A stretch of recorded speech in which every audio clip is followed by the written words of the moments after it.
Welcome to Hima Tutorials. Some students asked me to teach about Qutub Shahi dynasty. So, in today's class, I am going to teach about the Qutub Shahi dynasty.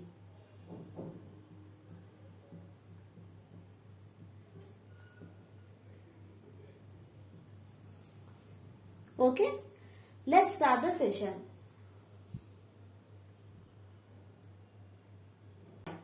After the decline of Vijayanagara dynasty,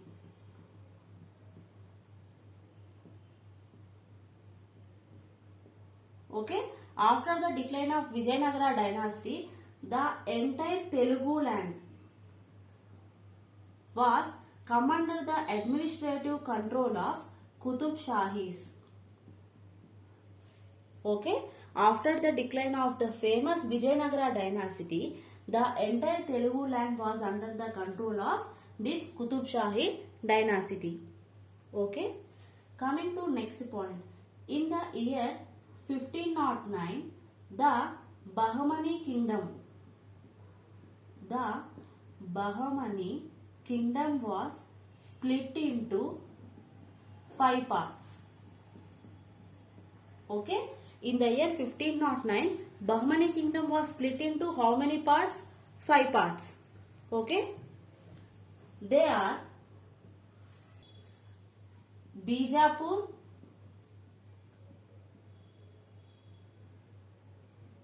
Bidar,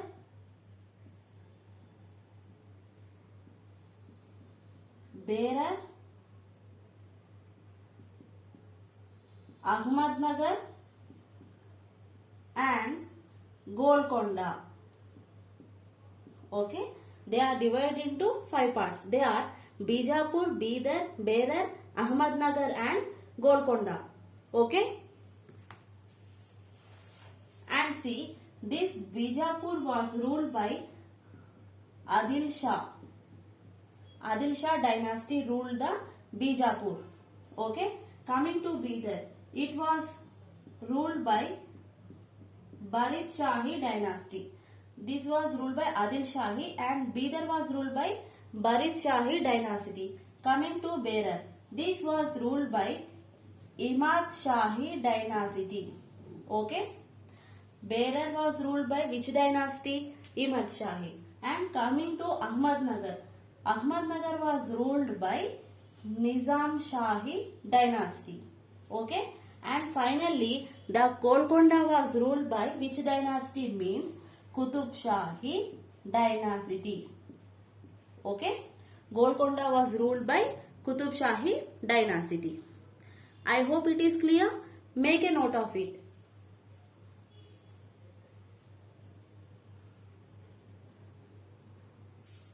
Coming to the next point. The Qutub Shahi dynasty was established in the year 1512. And the founder of this dynasty was Sultan Quli Qutub. Sultan Quli Qutub was the founder of this dynasty and it was established in the year 1512.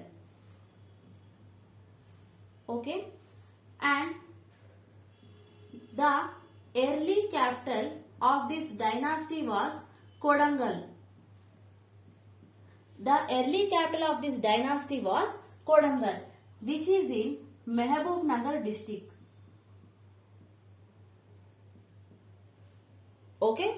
And later this capital was changed to Golconda. Early the capital was Kodangal. Initially the capital was Kodangal, but later it got changed to Golconda. Coming to the next point. In ancient times, this Golconda was called as Mangalavaram. In ancient times, this Golconda was called as Mangalavaram. Okay. In later times, this Mangalvaram was called as Gollola Okay. And later this Gollola was transformed to Golconda. Okay. I hope it is clear. Coming to the next point. The common languages of this dynasty. Okay. The common languages of this dynasty are Persian, Telugu and Deccani Urdu. Okay. The common languages are what? Persian, Telugu and Deccani Urdu. Okay. But out of these three languages, the Persian is the official language of this Qutub Shahi dynasty. Okay. What was the official language of this Qutub Shahi dynasty means Persian. But what are the common languages of this dynasty means Persian, Telugu and Deccani Urdu. Okay. And the religion during this dynasty was Shia Islam. Okay. Coming to the next point. The government is monarchy.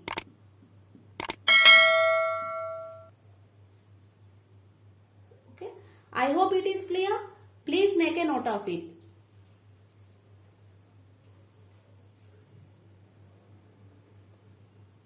In order to know the history of this Qutub Shahi dynasty, there are some sources. And those sources are in the form of inscriptions and literary sources. Okay. Now discuss them one by one clearly. Now coming to inscriptions.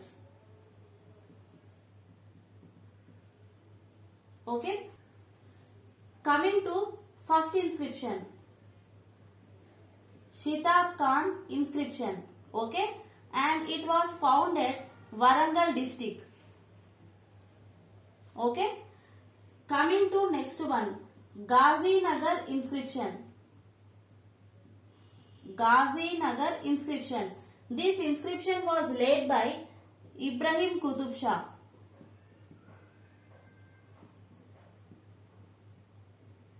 Okay. Ghazi Nagar inscription was laid by whom? Ibrahim Qutub Shah. Coming to the next inscription. Darul Saha inscription. Okay. This Darul Saha inscription was laid by Muhammad Quli Qutub Shah. Okay. Ghazi Nagar inscription was laid by Ibrahim Qutub Shah, whereas Darul Saha inscription was laid by Muhammad Quli Qutub Shah. Coming to the next inscription. Mian Miski inscription. Okay. The next inscription is what? Mian Miski inscription.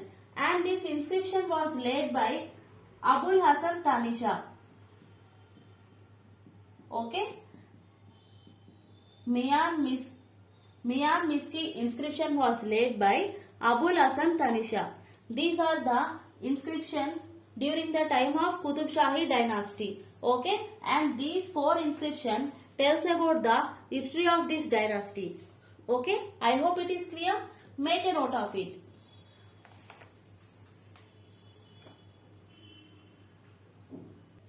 Now we will discuss about literary sources.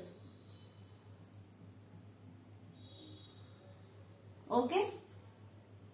The first one is Basatin ul Salatin. Okay. And this book was written by Mirza Zubair. Okay. Basatin ul Salatin. This book was written by whom? Mirza Zubair. Okay. Coming to next one. The history of Qutub Shahis. Okay. The history of Qutub Shahis book was written by H.K. Sherwani. Okay. Coming to next one. The Tarikh-i Ferista. Okay. This book was written by Ferista. he is a traveler. Okay, Tariq-e-Ferishta was written by Ferishta and he is a traveler. Coming to next one, Battle of Rakshasa Tangadi. Okay, Battle of Rakshasa Tangadi. This book was written by Neelakanta Shastri.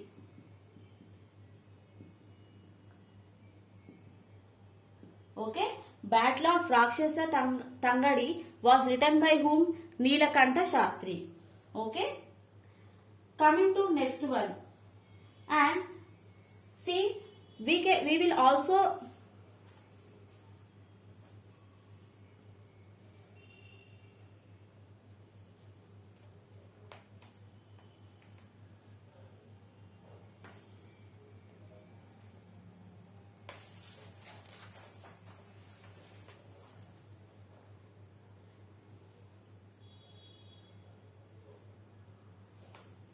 coming to next one,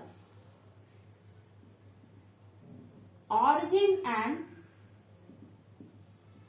political history of Qutub Shahis. Okay, origin and political history of Qutub Shahis was written by Naushira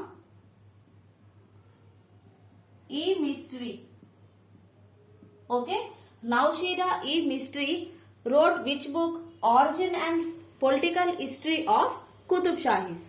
Okay, next one. See, there are two travelers from France. Okay, and they are Tavernier and Ternat, and these two visited Qutub Shahi dynasty. Okay, and they give some important details about the dynasty. Okay, and from the writings of Amir Khusru. Okay, from the writings of Amir Khusru also we can know the history of Qutub Shahi dynasty, and his writings helpful in the reconstruction of the history of Qutub Shahis. Okay, that is about literary sources of Qutub Shahi dynasty. I hope it is clear. Please make a note of it. That is about introduction to the Qutub Shahi dynasty. That's for the session. In the next class we will discuss about political history of Qutub Shahi dynasty. Thank you.